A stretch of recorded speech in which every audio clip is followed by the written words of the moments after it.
Hello guys, welcome to my third Q&A, and in today's video I'm going to be answering your questions that you put in the comment section for the Q&A video number 2. So first of all, question from Antony. So his question is, hi, I've worked out that my motherboard has 2-way SLI, so I might install another GTX 760. Would you recommend that or not? I would, yes. If you already have a 760 and you want to put another one in, that'll be a good idea, to be honest, and you should get the performance of, say, a 780. And to be honest, it's cheaper than a 780 as well. I found, depending on where you live, it might be exactly the same price, but yeah, it is worthwhile putting another graphic card in and using a dual-way SLI. But I mean, the only case where I wouldn't recommend SLI is if you're actually building a PC just from scratch and buying 2 graphic cards. But if you said on here you've already got a 760, so if you buy another one, that'll be all good. You just gotta make sure that your power supply supports it, and apart from that, yeah, put another 760 in and effectively you should kind of double your frame rates. That'll all be good. The next question is from Ollie Hanny. What are your favourite games?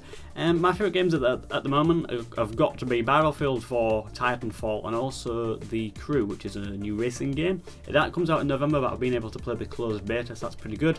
I did a graphics comparison in my previous video if you want to check that out. But yeah, it's really good actually, The Crew. I really enjoy that. In terms of games that I've played for many years, it's got to be stuff like Fallout New Vegas, stuff like Skyrim. They've always been my games that I've spent hours and hours on just because of the fun, and I do like kind of exploring and everything like that. So Fallout New Vegas is one of my favourite games of all time. In terms of racing games, Need for Speed The Run has always been my kind of best racing game that I've always kind of gone to if I want a good old race. But I've always liked arcade type racing games, and Need for Speed The Run, it is the best without a doubt, and I think The Crew is about to replace that. It's an open world arcade racing game, so that's pretty good actually. So next question from Charlie Silverstone. Hi, I'm building a budget PC with a GTX 750 and an FX 6300 processor. Also 8 gigs of RAM. Would this be good enough? Would this be a good enough computer to play new games at high at 720p? Yeah, I suppose it will be, yes. The 750 Ti is quite a powerful card, and kind of putting that in the system with a 6300 should give you some nice performance. And as you mentioned, you're playing at a lower resolution of 720p. Yes, you should be able to play most of your games at high, some on medium, but it depends what kind of frame rates you want. I personally am a snob on like 60 FPS, but if you should get good frame rates on high at 720p, yeah, in most games. Probably not Crisis Free, but yeah, most games it should be good, and that does look a good system. So I hope it goes well, and it should be good. Yeah, all good.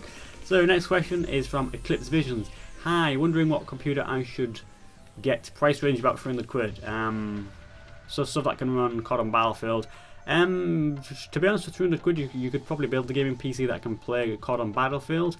Probably not at the highest resolutions or the highest frame rates, but you should be able to get by.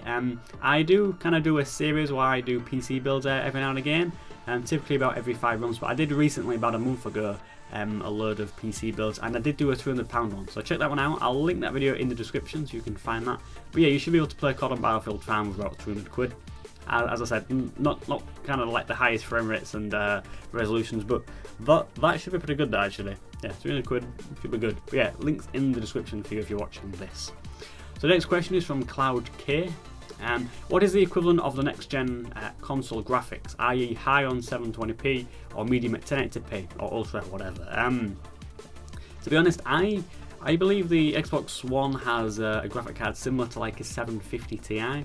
It's not the most powerful thing in the world, but one thing you've got to understand about a console is that the Xbox One plays most of the games at 30 FPS, so it can actually crank up the settings and get by, to be honest. But yeah, that is a 720p console, the Xbox One. I can't say it plays many games at 1080p. It's something weird like 769p or something weird like that, but you gotta remember that it plays most of the games at 30 FPS, so 750 Ti or something is all it kind of really needs. But yeah, that's kind of the equivalent Nvidia card that it kind of uses.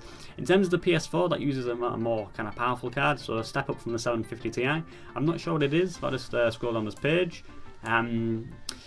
Probably is. I don't think it's as powerful as a 760, but it's just something a little bit more powerful. But you gotta remember that the graphic cards in both the consoles this generation are AMD, so yeah, keep that in mind.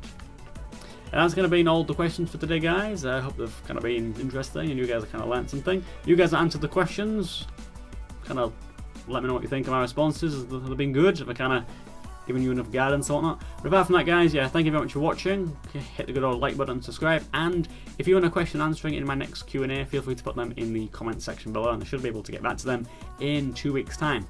Also, I just want to mention, last week wasn't a Q&A, just because I've kind of decided that it's best to do these every 2 weeks. So, yeah, next video will be in 2 weeks' time. Anyway, guys, I'll catch you in my next video. Goodbye.